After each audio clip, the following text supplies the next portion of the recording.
Bismillahirrahmanirrahim. Assalamualaikum warahmatullahi wabarakatuh. Bersyukur kita kepada Allah Subhanahu wa taala. Alhamdulillahirabbil alamin. Berselawat kita kepada Nabi Muhammad sallallahu alaihi wasallam. Allahumma shalli ala Muhammad wa ala ali Muhammad.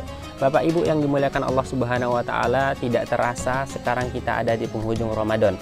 Maka kita berdoa kepada Allah, kita berharap dari hati kita semoga Ramadan ini ketika telah berlalu masih meninggalkan ketaatan di dalam diri kita yang telah kita usahakan selama hampir sebulan ini. Bapak Ibu yang dimuliakan oleh Allah Subhanahu wa taala, ada satu makalah dalam bahasa Arab yang berbunyi kun rabbaniyan wala takun ramadhaniyan. Apa artinya? Yang artinya adalah jadilah kalian orang-orang yang menyembah Allah, jangan jadi orang-orang yang menyembah Ramadan. Kenapa muncul makalah bahasa Arab ini, Bapak Ibu yang dimuliakan Allah? Karena ternyata ada orang-orang yang dia ini tipikalnya seperti menyembah Ramadan. Ketika Ramadan datang, maka bangkitlah ketaatannya. Ketika Ramadan berakhir, maka usailah ketaatan yang dia usahakan selama bulan Ramadan itu. Begitu Bapak Ibu. Dan ada orang yang tipikalnya menyembah Allah adalah orang yang adanya Ramadan menambah ketaatannya, dan ketika berlalunya Ramadan, maka masih berkekalan ketaatan-ketaatan yang dia usahakan di bulan Ramadan tersebut. Bapak Ibu yang dimuliakan Allah Subhanahu wa taala, ada hal yang sangat identik ketika Ramadan itu ingin berakhir, yaitu menunaikan zakat. Jadi Bapak Ibu yang dimuliakan Allah Subhanahu wa taala, menunaikan zakat ini adalah hal yang sangat urgent, adalah hal yang sangat penting di dalam Islam. Dari mana kita bisa lihat? Salah satunya adalah dari kedudukan dia di dalam rukun Islam. Dia menduduki posisi keempat setelah syahadat, sholat, puasa, kemudian ada zakat di sana.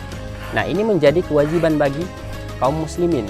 Bapak Ibu yang dimuliakan Allah Subhanahu wa taala, di bulan Ramadan itu, kemudian di awal-awal Syawal itu identik dengan zakat yang namanya zakat fitrah.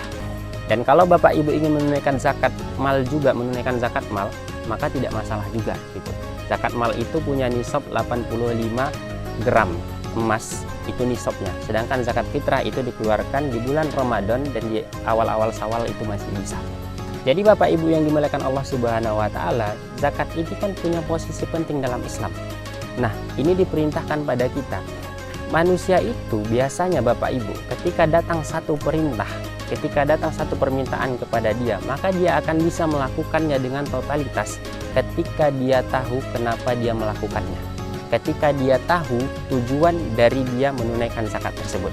Itu dia harus tahu Bapak Ibu yang dimuliakan Allah Subhanahu wa taala. Dan ternyata tujuan dari dia menunaikan zakat tersebut itu sudah disebutkan di dalam Al-Qur'an dan sudah disampaikan di dalam Al-Qur'an. Bapak Ibu yang dimuliakan Allah Subhanahu wa taala, perintah zakat itu ada sangat banyak di Al-Qur'an gitu. Salah satunya wa aqimus sholata wa atuz zakah. Maka dirikanlah sholat, tunaikanlah zakat.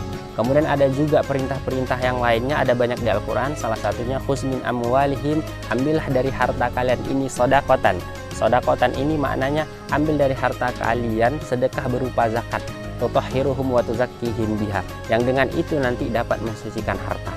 Maka dari sini kita bisa ambil bahwa zakat ini hal yang wajib bagi kaum muslimin, dan salah satu goals atau tujuannya dan kenapa kita harus melakukan zakat adalah dia dapat membersihkan harta kita.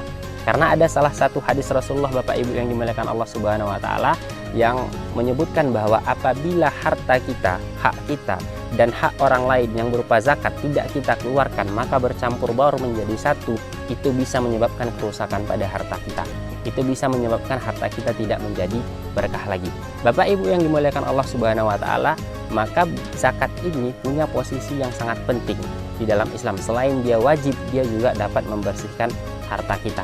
Maka mari kita sama-sama menunaikan zakat agar kelak harta kita itu menjadi lebih berkah dan bersih, dan juga dapat melembutkan hati kita. Terima kasih Bapak Ibu sekalian. Wabillahi taufiq wal hidayah. Barakallahu fikum. Wassalamualaikum warahmatullahi wabarakatuh.